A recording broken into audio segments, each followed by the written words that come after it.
What happens when a sneer at 35,000 feet becomes the most expensive mistake of your life? On Airline Airlines. Flight 712, from London to New York, a senior flight attendant named Candace Miller saw a black woman in first class and made a judgment. She heard an accent and decided it was an invitation for mockery. But Candace had no idea who she was speaking to. She didn't know the woman, Dr. Imani Hayes, wasn't just another passenger. She was the silent, unseen force who had just acquired a controlling stake in the entire airline. This isn't just a story about bad customer service. It's the story of how a single act of prejudice triggered a corporate earthquake, proving that karma doesn't just knock on your door. Sometimes it owns the plane you're flying. The soft ambient glow of the first-class cabin on Airline Airlines Flight 712 was designed to soothe. For Dr. Imani Hayes, it was a familiar environment, a transient office in the sky where she could decompress between continents.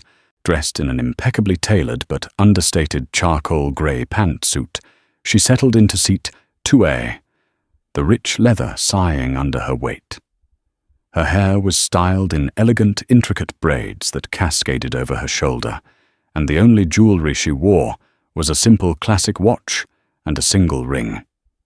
She was engrossed in a thick binder filled with aeronautical engineering schematics and market projections, her brow furrowed in concentration. The flight was just reaching cruising altitude over the vast, dark expanse of the Atlantic. The gentle chime signaling that passengers could move about the cabin had just sounded when the lead flight attendant for the first-class section made her first appearance. Her name was Candace Miller. She was a woman in her late 40s with sharp, angular features, blonde hair pulled back into a severe bun, and a smile that never quite reached her pale blue eyes. Candace had been with Airline for over 2 decades. She carried herself with an air of unshakable authority, viewing the first-class cabin not as a service area, but as her personal domain. She had a practiced eye for sizing up passengers, sorting them into categories of old money, new money, celebrity, and her least favorite upgrades, or points travelers whom she treated with a thinly veiled disdain. When her eyes landed on Imani Candace's internal calculus began. The woman was black, which was still a relative rarity in the front cabin of these transatlantic flights. The suit was expensive, yes, but not flashy. The watch was elegant, not diamond-encrusted. But it was when Imani looked up to ask a question that Candace's prejudice locked into place. "Excuse me," Imani began, her voice a warm, melodious alto. "Could I possibly trouble you for a glass of sparkling water with a slice of lime, please?" Imani's accent was a beautiful transatlantic blend. The crisp, precise enunciation of someone educated at the highest levels in America and Britain was layered over a gentle, lyrical cadence that hinted at her Nigerian heritage. She had spent a lifetime navigating different worlds, and her speech was a map of that journey. Candace's professional smile flickered, replaced by a microscopic, almost imperceptible sneer. She tilted her head, her voice dripping with saccharine condescension. "Of course," she replied, drawing out the vowel. "Sparkling water. I think we can manage that for you." She repeated the words slowly, as if speaking to a child or someone who didn't understand English. Imani felt a familiar cold prickle on her skin. It was the type of microaggression she had faced her entire life. It was subtle enough that, to an observer, it might seem like nothing. But to the target, it was a clear, sharp jab intended to diminish, to put her in her place. She met Candace's gaze, her expression unreadable, and simply said, "Thank you." Candace turned on her heel and walked to the galley. A younger flight attendant, a bright-eyed woman named Chloe, was preparing the drink service. "Get me some sparkling water," Candace said, mimicking Imani's accent with cruel exaggeration to Chloe. "And she wants a lime. Can you believe it?" Chloe looked uncomfortable. "What do you mean?" "Seat 2A, Candace whispered, conspiratorially leaning in. "Probably won the lottery or got a payout from some lawsuit. You can always tell. They get a taste of the good life and think they own the place. She's probably never flown first class before in her life." Chloe glanced nervously towards the cabin. "She seems perfectly polite to me." "Oh, they always are at first," Candace scoffed, grabbing the water. "Just you watch. The entitlement will come out. Mark my words." When Candace returned with the drink, she placed it on Imani's tray, with a little too much force, causing some of the water to slosh over the rim. "There you are," she said, her voice bright and false. "Enjoy." Imani simply picked up a napkin, dabbed the small spill without a word, and returned to her documents. She did not complain. She did not raise her voice. She did not demand to see a supervisor. Instead, a quiet, steely resolve settled deep within her. She had not become one of the most successful and now powerful women in her field by reacting emotionally to predictable bigotry. She had done it by observing, strategizing, and acting with overwhelming and decisive force when the time was right. She took a slow, deliberate sip of her water. Candace Miller had no idea that her every move, every sneer, every whispered comment in the galley was being logged in a mental ledger. And Dr. Imani Hayes had just decided that the debt on that ledger was about to be called due. The new owner of Aura Wing Airlines was taking notes, and the first order of business upon landing was going to be a radical top-down cultural restructuring, and it was going to start with the senior flight attendant in first class. To understand the quiet storm brewing inside Dr. Imani Hayes, one had to understand the journey that forged her. She wasn't born into a world of leather seats and champagne service. She was the architect of her own empire, and its foundations were built with grit, genius, and an unwavering refusal to be defined by the narrow minds of others. Imani was the only child of Dr. Adebayo and Funke Hayes' Nigerian immigrants, who had arrived in Houston, Texas in the late 1970s with 2 suitcases, a pair of brilliant minds, and a dream that burned brighter than the Texas sun. Her father was a professor of chemical engineering at Rice University, her mother a respected pediatrician. They were a family of academics, and their home was a sanctuary of books, lively debate, and relentless encouragement. From a young age they instilled in Imani 2 core principles: that her mind was her most powerful asset, and that her heritage was a source of strength, not shame. Her father would often tell her, holding her small hands in his, "Imani, your accent is the music of your history. It tells the story of your grandparents in Lagos and your own journey here. Never let anyone make you feel small for the beautiful way your story sounds." She excelled in school, demonstrating a prodigious aptitude for mathematics and physics. While other kids were playing games, Imani was building complex model rockets and teaching herself computer programming. She devoured books on celestial mechanics and aerodynamics. Her path was clear. She attended the Massachusetts Institute of Technology, MIT, on a full scholarship, earning her bachelor's and then her PhD in aerospace engineering, with a specialization in propulsion systems. Her doctoral thesis, a groundbreaking paper on ion thruster efficiency, is still cited as a foundational text in the field. But academia wasn't enough. Imani saw the vast gulf between brilliant theoretical concepts and their real-world application. She knew that to truly make an impact, she needed to understand the machinery of business.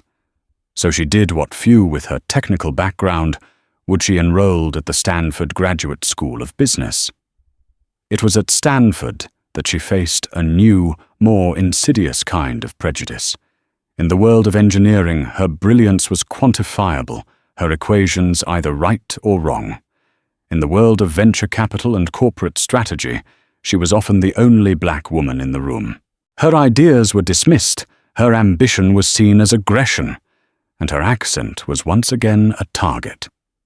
During one pitch meeting for a startup idea, a venture capitalist had cut her off mid-sentence and said, "Honey, could you repeat that I'm having a little trouble with your cadence?"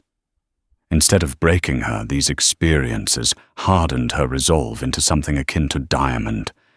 She learned to be twice as prepared, 3 times as articulate, and 10 times as resilient as her peers. She graduated top of her class, and rather than taking a comfortable job at a major corporation, she did the unthinkable. With a small seed fund scraped together from her parents' savings and a few believers, she founded her own company in a dusty Palo Alto garage, Vector Thrust Dynamics. Vector Thrust was built on a revolutionary idea, a proprietary software algorithm that could optimize fuel consumption for commercial airlines by calculating flight paths in real time, factoring in thousands of variables from atmospheric pressure to jet stream fluctuations. The industry was skeptical. The major players like Boeing and Airbus had their own systems. But Imani was relentless. She secured a pilot program with a small, struggling cargo airline. Within 6 months, her software had saved them 18% on their fuel costs, a figure so staggering it was almost unbelievable. Word spread like wildfire.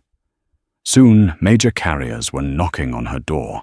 Within a decade, Vector Thrust Dynamics was the undisputed global leader in aviation logistics software. Its technology was in the navigation systems of nearly 70% of the world's commercial aircraft. The success made Imani extraordinarily wealthy. When a major tech conglomerate acquired Vector Thrust for a sum in the low 10 figures, Imani found herself a billionaire before the age of 40. She could have retired, sailed the world, or dedicated her life to philanthropy. But she wasn't finished. She had spent her life observing the airline industry from the outside. She saw its inefficiencies, its resistance to change, and most personally, its frequent cultural failings. She saw how employees were often overworked and undervalued, a bitterness that sometimes trickled down to the customer.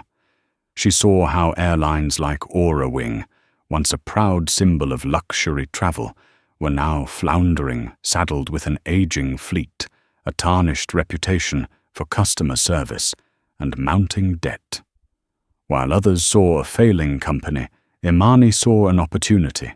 Airline had good bones, valuable landing slots at major hubs, a well-known brand, and a loyal, if dwindling, customer base. What it lacked was vision, innovation, and a soul. Working through a discreet, high-powered acquisition firm, Imani began quietly buying up Airline's stock.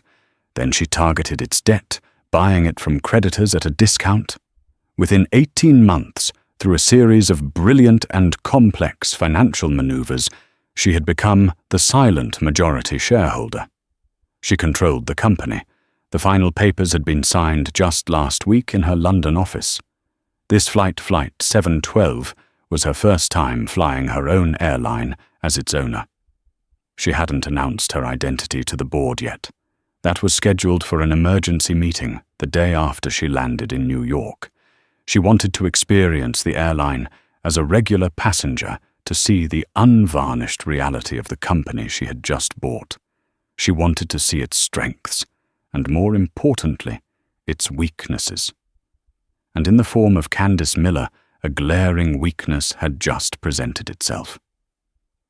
As Imani sat in seat 2A, she wasn't just a passenger feeling the sting of disrespect.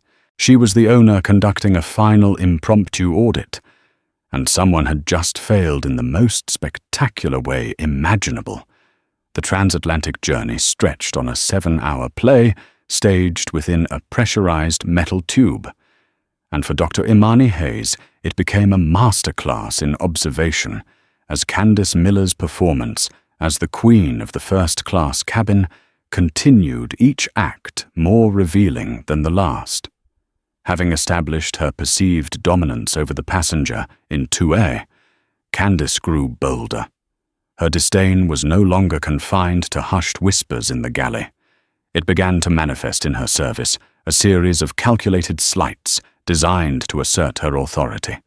During the meal service, she took the orders of every other passenger, first pointedly skipping over Imani until the very end.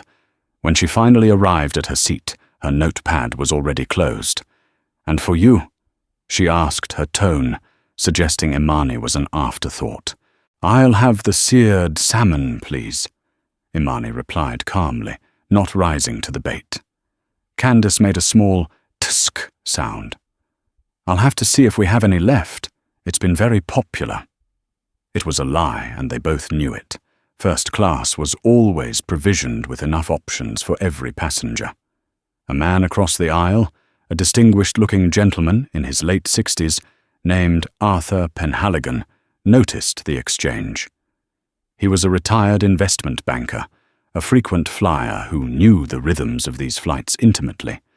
He recognized the passive-aggressive power play for what it was, and gave Imani a sympathetic glance.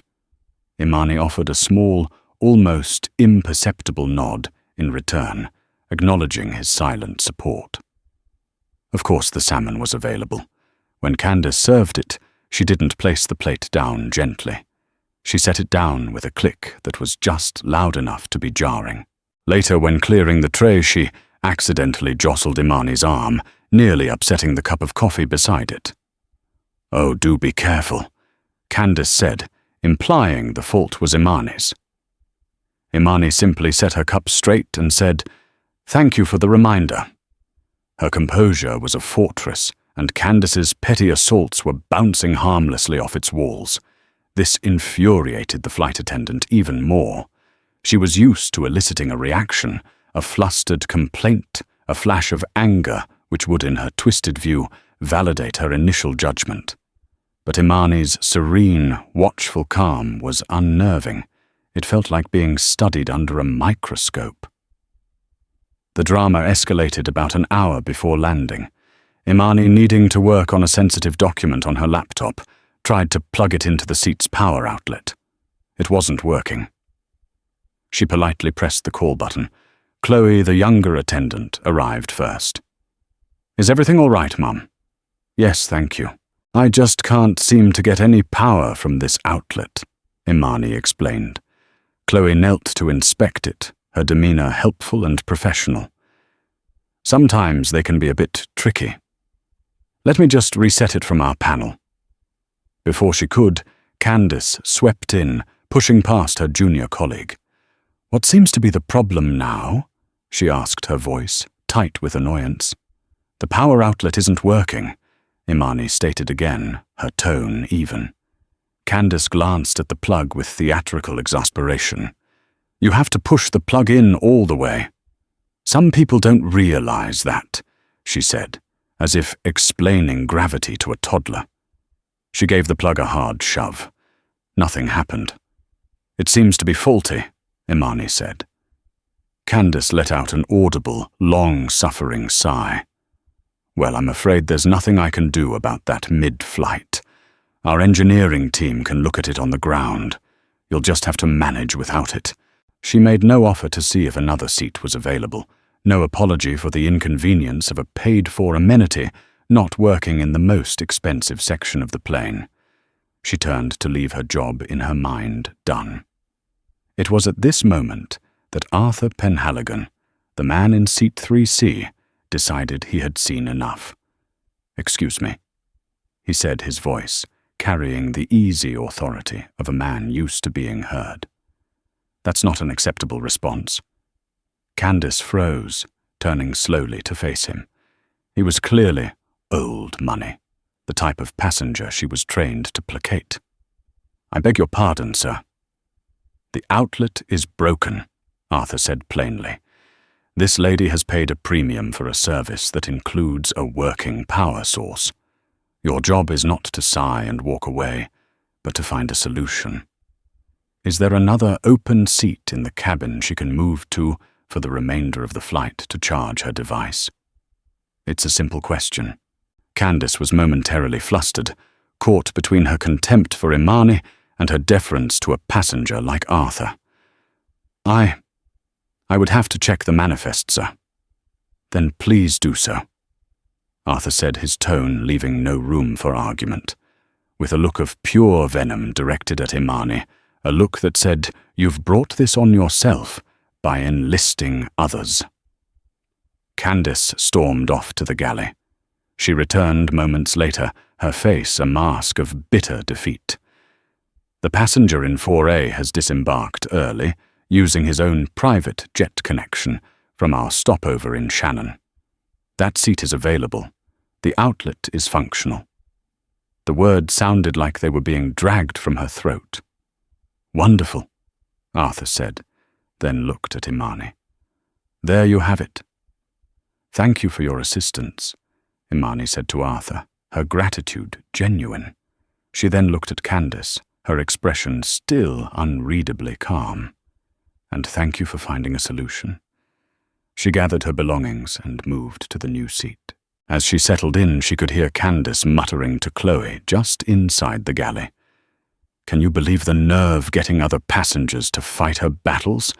So typical." Imani plugged in her laptop. The small charging light blinked on.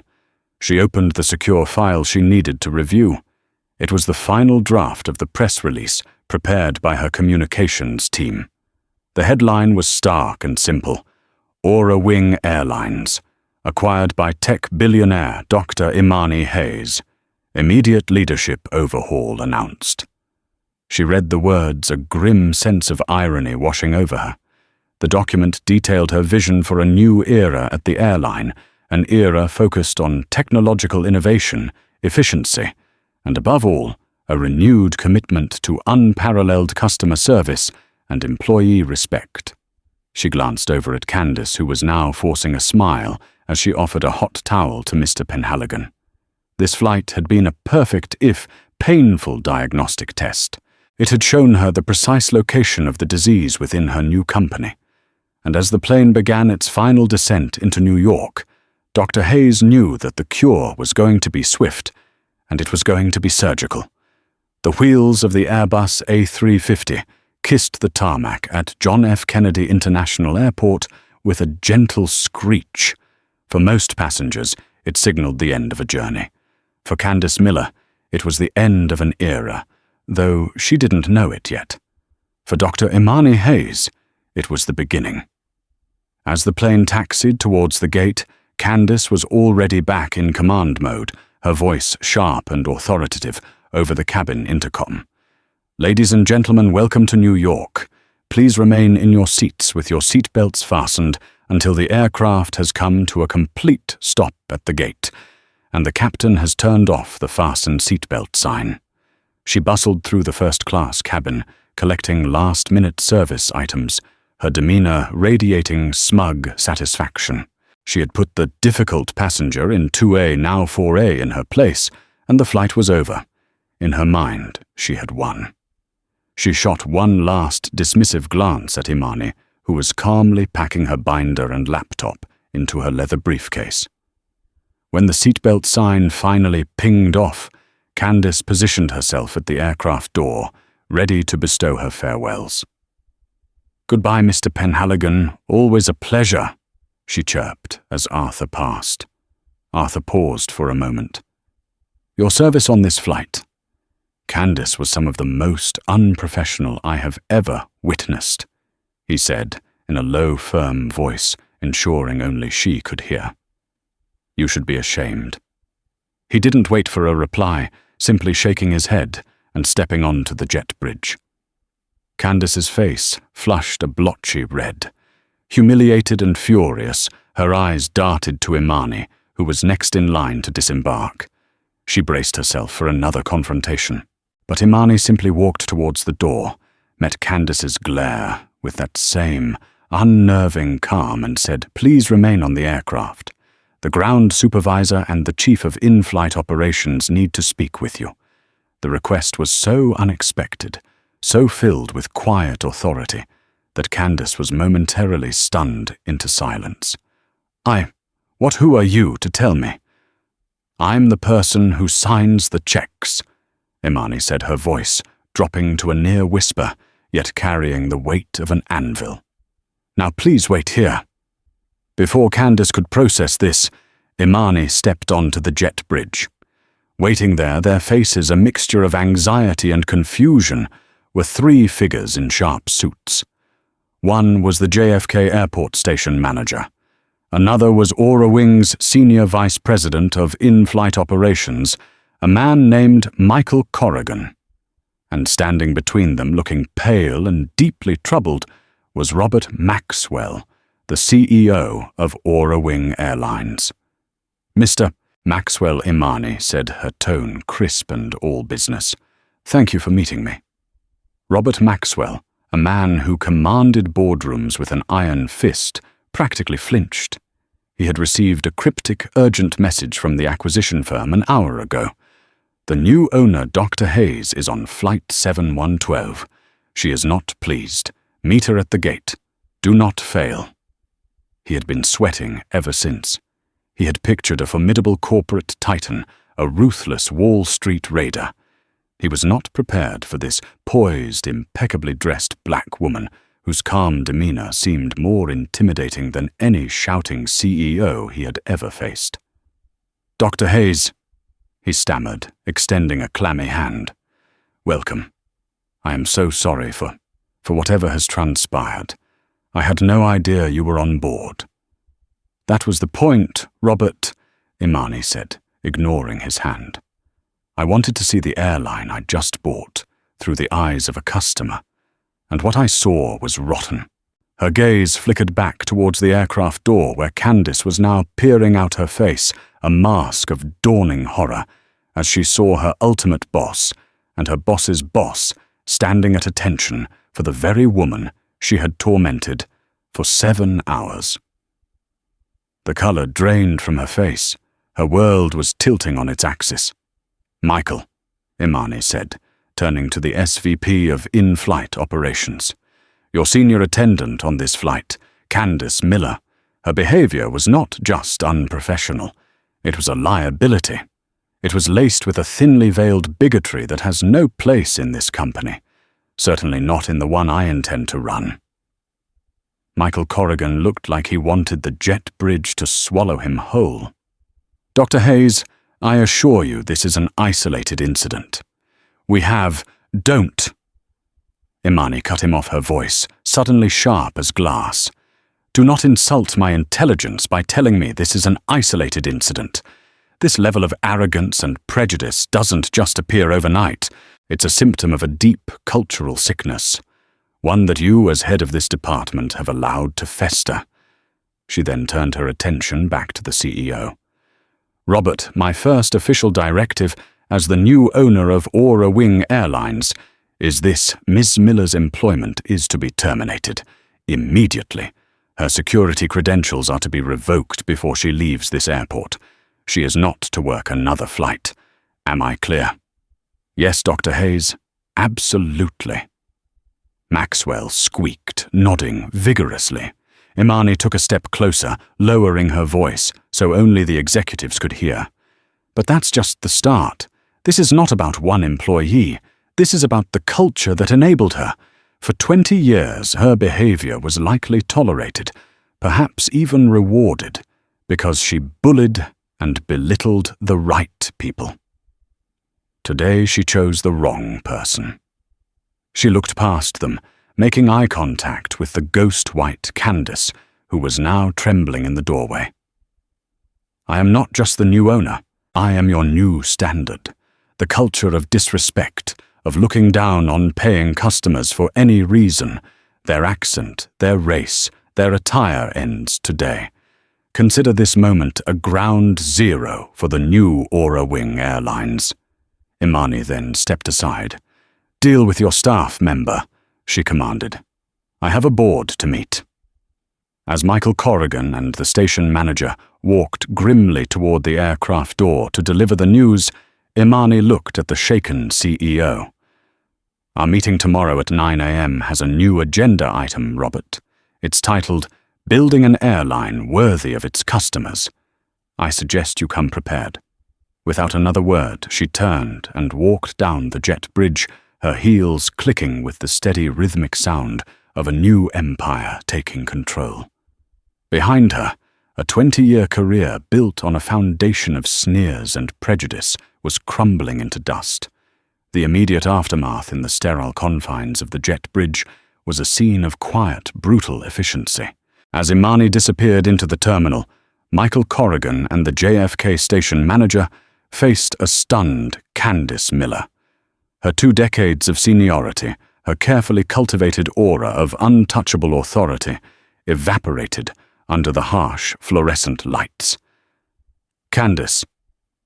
Michael began his voice, devoid of any warmth. You need to come with us. Please collect your personal belongings from the crew locker. Michael, what is this? It was just a misunderstanding with a passenger. She pleaded, her voice cracking. The reality of the situation was crashing down on her with the force of a tidal wave. She was being difficult, and Save it, Candace. The station manager cut in, his tone icy.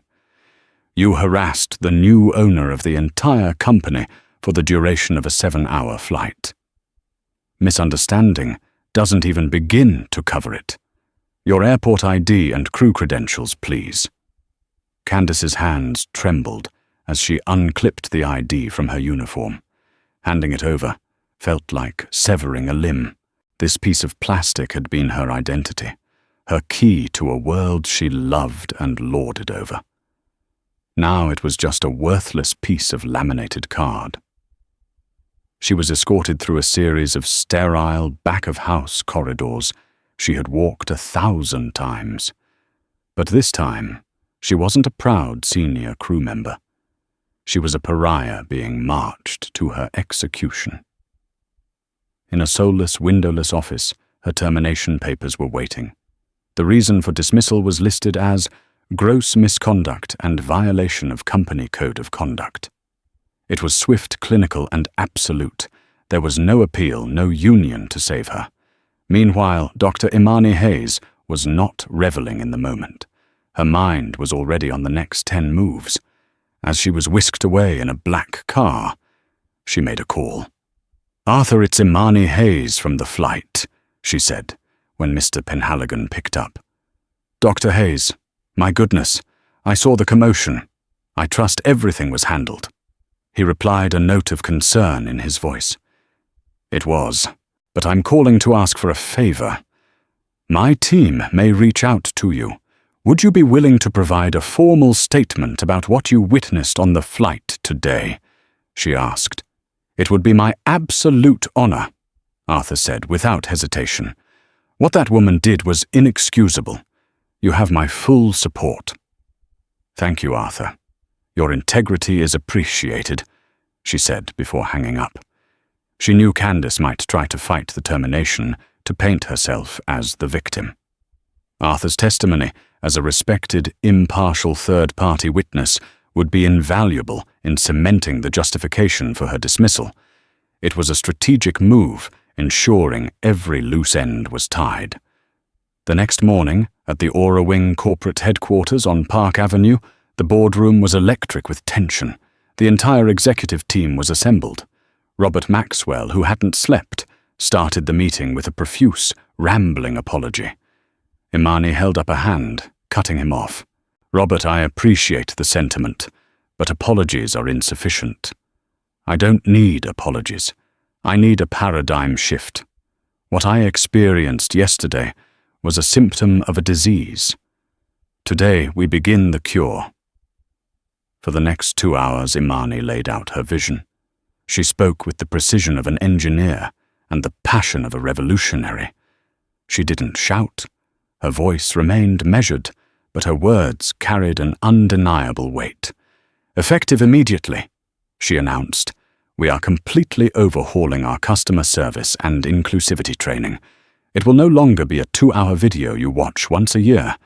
It will be a rigorous, ongoing program developed by leading sociologists and HR specialists.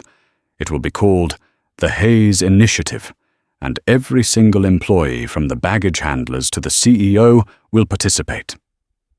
She continued outlining a series of sweeping changes, a new confidential reporting system for both employees and customers to flag discriminatory behavior without fear of reprisal. A dignity in service bonus, where employees who received consistent verifiable commendations for exceptional and respectful service would receive significant financial rewards. A partnership with historically black colleges and universities to create a pipeline for pilots, engineers, and corporate executives, diversifying the overwhelmingly white male upper echelons of the company. Our brand is not just about getting from point A to point B, she declared, her eyes scanning the faces of the stunned executives. From this day forward, the Aura Wing brand stands for one thing above all else: absolute, unwavering respect. For everyone. If you cannot subscribe to that vision, your future is not with this company. The executives who had been bracing for a simple firing spree were blindsided. This wasn't just a new boss, it was a new philosophy. She wasn't just cleaning house, she was rebuilding it from the foundation, up on a bedrock of new principles. After the main meeting, she held a private one with Robert Maxwell.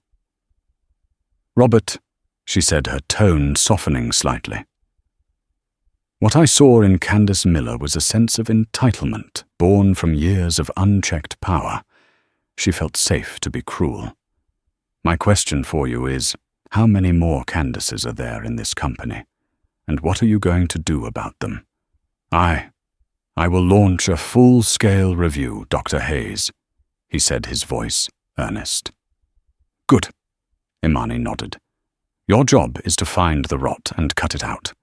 My job is to give you the tools and resources to rebuild something better in its place.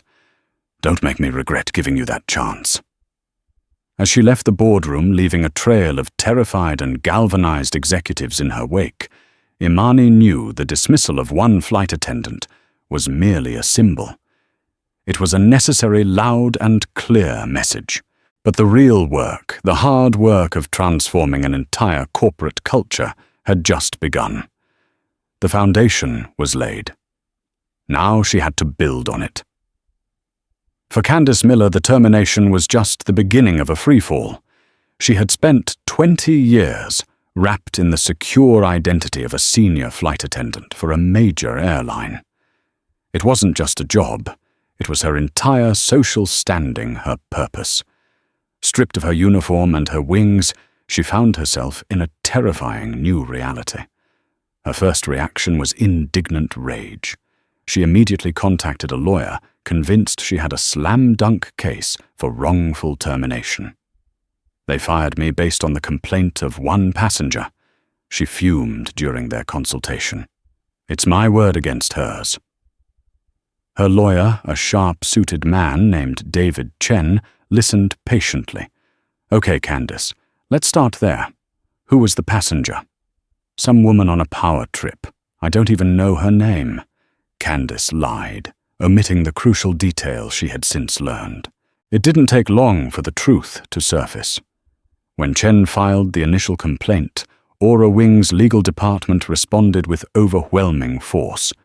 Their reply included a sworn, notarized affidavit from Arthur Penhaligon, a highly respected figure in the financial world, detailing every microaggression and act of unprofessionalism he witnessed. It included a statement from Chloe, the junior flight attendant, who, under the protection of the newly announced whistleblower policy, recounted the mocking conversation in the galley. It even included records of 2 prior informal complaints against Candace for her abrasive attitude, complaints that had been buried by a previous supervisor who was a friend of hers. And then there was the final devastating blow. The passenger was Dr. Imani Hayes, the new majority owner. David Chen called Candace into his office, his face grim. "Candace, we have to drop this case. Not only do you not have a leg to stand on, But if this goes public, the media will crucify you. You mocked the new billionaire owner of the company you worked for. You will become a meme, a cautionary tale. Your name will be a joke." Defeated and humiliated, Candace withdrew the lawsuit, but the damage was already done. The aviation industry is a surprisingly small, interconnected world. While there was no official blacklist, the story of the flight attendant who was fired on the spot for insulting her new boss, spread like wildfire through crew lounges, pilot forums, and HR departments. She applied for positions at other major airlines. Her resume was impressive, her experience extensive. She would get an initial interview, but the moment the hiring manager connected Candace Miller with AuraWing, a chill would enter the room. The interviews would end abruptly. No one wanted to hire a walking liability, a symbol of the exact kind of PR nightmare every airline spends millions to avoid. After months of rejections, her savings began to dwindle. The mortgage on her upscale condo felt like a millstone around her neck. She was forced to take a job serving food at a TGI Fridays in a suburban mall, the indignity of it a constant burning shame. She who had served champagne and caviar in the skies was now refilling sodas and asking people if they wanted extra jalapeno poppers. Her former colleagues, whom she occasionally ran into, would offer pitying looks or avoid her altogether. Her bitterness festered. Refusing to accept any responsibility, she decided to tell her side of the story. She created a GoFundMe page and wrote a long, rambling post painting herself as the victim of a power-hungry corporate tyrant and cancel culture. She claimed she was fired for simply doing her job. The post went viral, but not in the way she had hoped. Instead of a flood of support, it opened the floodgates for others. Former passengers came forward in the comments, sharing their own negative experiences with the nasty blonde flight attendant on the London route. Former co-workers now feeling safe under the new AuraWing leadership shared stories of her bullying and condescending behavior. The GoFundMe was reported for fraud and taken down. She became a pariah online, the very meme her lawyer had warned her about. The final blow came 6 months after the flight. Facing foreclosure, she was forced to sell her condo at a loss. Packing her life into cardboard boxes, she found an old photo album. In it was a picture of her 20 years younger, beaming with pride on her first day of training for AuraWing. Her eyes were bright, full of hope and excitement for a life of travel and glamour. Looking at the photo, a single devastating thought pierced through her layers of rage and denial. How did I become so cruel? When did I lose that person? The karma wasn't just the loss of her job or her home. It was the forced, agonizing confrontation with the person she had allowed herself to become. She hadn't just made a mistake. She had built a career on a foundation of small cruelties, and the woman in seat 2A hadn't destroyed her life, she had simply held up a mirror. And Candace Miller could no longer stand the reflection. Her landing was long hard and stripped her of everything but the bitter knowledge that she and she alone had been her own saboteur. 1 year later, the sky was not merely a medium of transit for AuraWing Airlines. It was a canvas for its rebirth. The changes implemented by Dr. Imani Hayes were not just policy memos, circulated and forgotten. They were a new, vibrant lifeblood pulsing through the veins of the company. The once tarnished silver wings emblazoned on the tails of the fleet now gleamed with renewed purpose, reflecting a company that had soared from the brink of public relations disaster and financial ruin to become the darling of the aviation world. The stock price, a cold and impartial judge, had climbed a staggering 42%. Customer satisfaction metrics, once a source of corporate shame, were now benchmarked as the industry gold standard. Aurawing was no longer just an airline. It was a testament to the radical idea that corporate success and human dignity were not mutually exclusive, but intrinsically linked. Dr. Hayes was on another flight this time, the grueling 17-hour ultra-long haul from New York to Singapore. She was as was her preference in seat 2A. The cabin, however, bore little resemblance to the one she had endured a year prior. It was the newly unveiled Aurasphere Suite, a project she had personally overseen.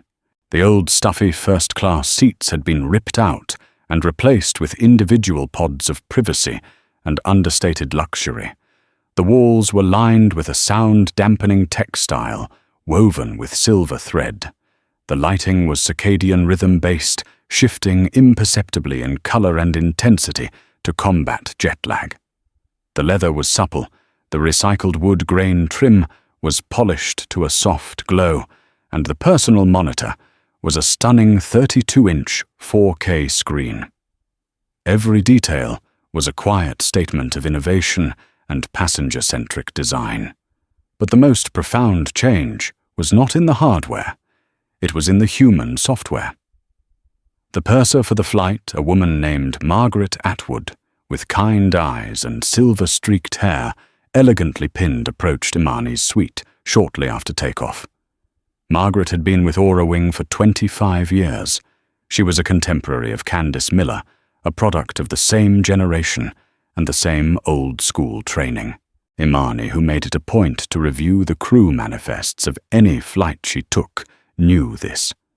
She watched Margaret with keen interest. "Dr. Hayes," Margaret began, her voice a warm, professional hum. "A sincere welcome on board. My name is Margaret, and I'm the in-flight service manager for this journey. Please let me know if there is anything at all I can do to make your flight more comfortable." There was no fawning, no nervousness, just a calm, assured respect. "Thank you, Margaret. It's a pleasure to be with you and your crew today," Imani replied. "The pleasure is all ours. We're incredibly proud of this new Singapore route and this beautiful aircraft," Margaret said. She then leaned in slightly, her voice softening. "On a more personal note, I wanted to say thank you for giving us our pride back." Imani was taken aback by her candor. "I'm glad to hear you feel that way. It was a team effort." Margaret shook her head slightly. "You provided the vision. The rest of us, well, some of us were just waiting for a leader to follow. The old culture." She paused, choosing her words carefully. It was toxic. It rewarded cynicism. We were taught that seniority was a weapon and that passengers were an inconvenience. Many of us hated it, but we felt powerless to change it. She looked directly at Imani, her gaze unwavering. "I knew Candace. We came up through the ranks together. What happened was a tragedy, but it was a necessary one. It was the shock to the system we needed to wake up. This raw honesty was a product of the new culture. Under the old regime, such a conversation would have been unthinkable. But Imani had instituted an open-door, no-reprisal policy that started with her. She wanted the unvarnished truth. "Change is never easy, Margaret," Imani said gently. "Thank you for helping to lead it on the front lines." As Margaret moved on to greet other passengers, Imani settled back, the purser's words echoing in her mind. A necessary tragedy. She had received a discreet HR update 6 months ago. Candace Miller, after losing her condo, had moved back in with her aging parents in a small town in Ohio. The report said she was working as a receptionist at a local dental clinic. There was a quiet finality to it that brought Imani no joy. Her goal had never been to ruin a single life, but to save a sprawling corporate body of 30,000 employees. Candace hadn't been the disease, but its most virulent symptom. To save the patient, the symptom had to be excised swiftly and decisively. It was a cold, hard calculus of leadership, and it sometimes kept her awake at night. Her thoughts were interrupted by a quiet commotion from the suite across the aisle. A young man, probably in his early 20s, was visibly distressed. He was pale, sweating, and gripping the armrests of his seat so tightly his knuckles were white. He was speaking in hushed, panicked tones to a younger flight attendant. Imani recognized the attendant from the manifest Samuel Vance. He was 24 and had joined Aura Wing 8 months ago, part of the first wave of new hires trained entirely under the Hayes Initiative. Imani watched not as the owner, but as a student of her own creation. This was the real test. Samuel was kneeling so that he was at eye level with the passenger. His voice was calm and reassuring. "It's all right, sir. My name is Samuel. You're having a panic attack, and that's perfectly okay. It's very common, and we are going to get through this together. Can you tell me your name?" "Jake," the young man stammered. "I hate flying. I thought being in here," he gestured at the luxurious suite, "would make it better, but it's worse. I feel trapped." Samuel didn't dismiss his fear. He validated it. "I understand completely. The feeling of not being in control can be overwhelming. Let's try something. I want you to look at me. Let's breathe together.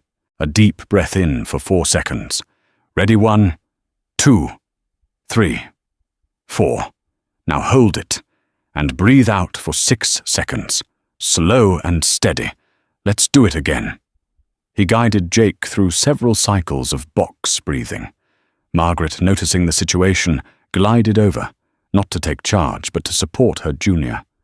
She brought a glass of cool water and a cold towel, placing them silently on the console.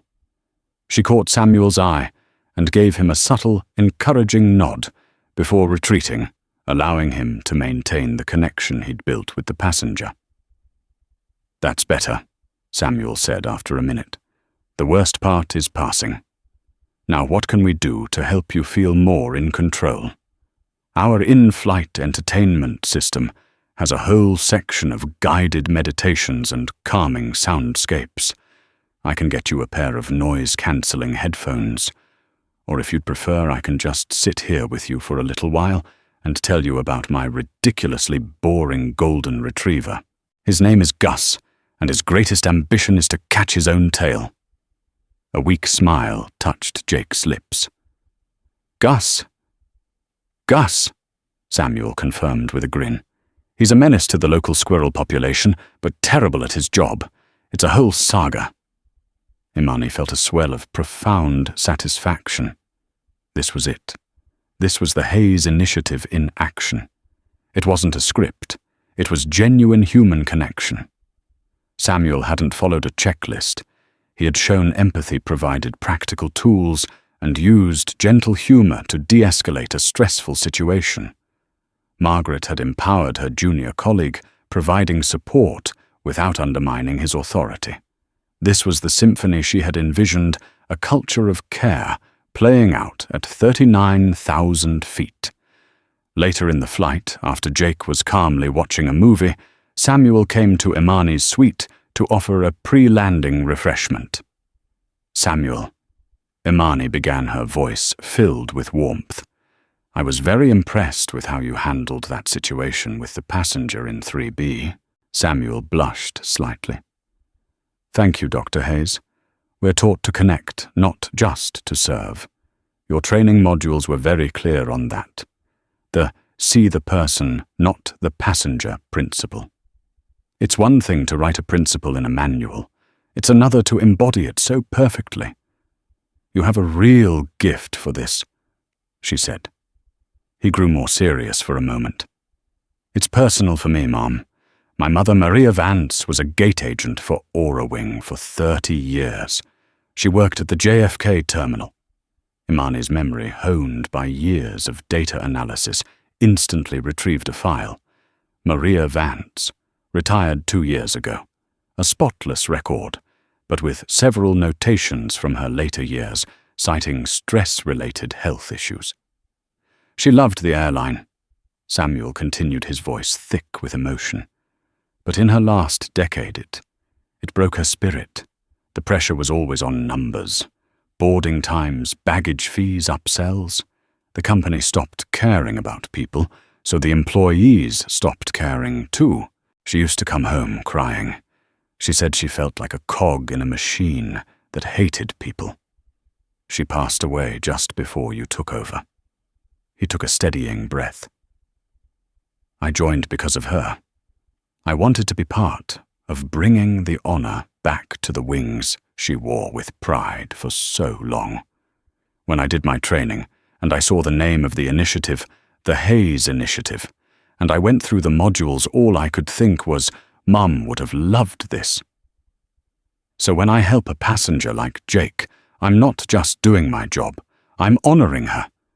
You didn't just rebuild an airline, Dr. Hayes. For a lot of us, you restored a family legacy. So thank you. A lump formed in Imani's throat. Of all the financial reports, all the glowing press, this one story from this one young man was the truest measure of her success. Samuel. She said, her voice softer than he'd heard it. Your mother would be incredibly proud of you. We are incredibly proud of you. As the flight began its final descent into Singapore, the first rays of dawn sliced across the horizon, painting the stratosphere in breathtaking shades of violet, orange, and gold. Imani gazed out the window, the spectacle of light reflecting in her thoughtful eyes. She thought of her own journey, the daughter of immigrants told in 1,000 subtle and overt ways that she didn't belong, the engineer in a world of finance, the woman in a world of men, the black woman in a world that still saw in shades of black and white. Every sneer, every dismissal, every "I'm having trouble with your cadence" had been a stone. Others might have let those stones build a wall of resentment around them. Imani had collected them patiently and used them to build a foundation.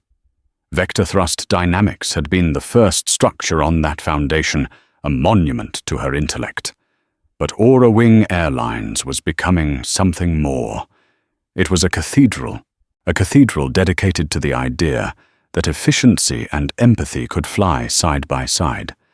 Her true victory was not financial, nor was it the ego-driven satisfaction of proving her detractors wrong. It was in the quiet confidence of Margaret. It was in the compassionate competence of Samuel. It was in the relieved smile of a nervous passenger named Jake. It was in the restored legacy of a gate agent named Maria Vance. She hadn't just bought an airline. She had infused it with the core lesson her father had taught her all those years ago, that your story, your history, your very voice is a source of strength. She had taken an airline that was losing its story and had given it a new one, a better one. The wheels touched down smoothly on the runway at Changi Airport. A new day had begun. For Aura Wing Airlines, and for its visionary leader, the horizon was clear and it stretched on vast and full of promise. The journey was far from over. Dr. Imani Hayes' story is a powerful reminder that the person you look down on today could be the one signing your paycheck tomorrow. It's a testament to the fact that true power isn't about loud confrontations, but about quiet strength, strategic thinking, and the unwavering belief in one's own worth. Candace Miller's downfall wasn't the result of one mistake, but the culmination of 1,000 small cruelties. This story shows us that karma can be more than just a reversal of fortune. It can be a mirror that forces us to see who we've truly become.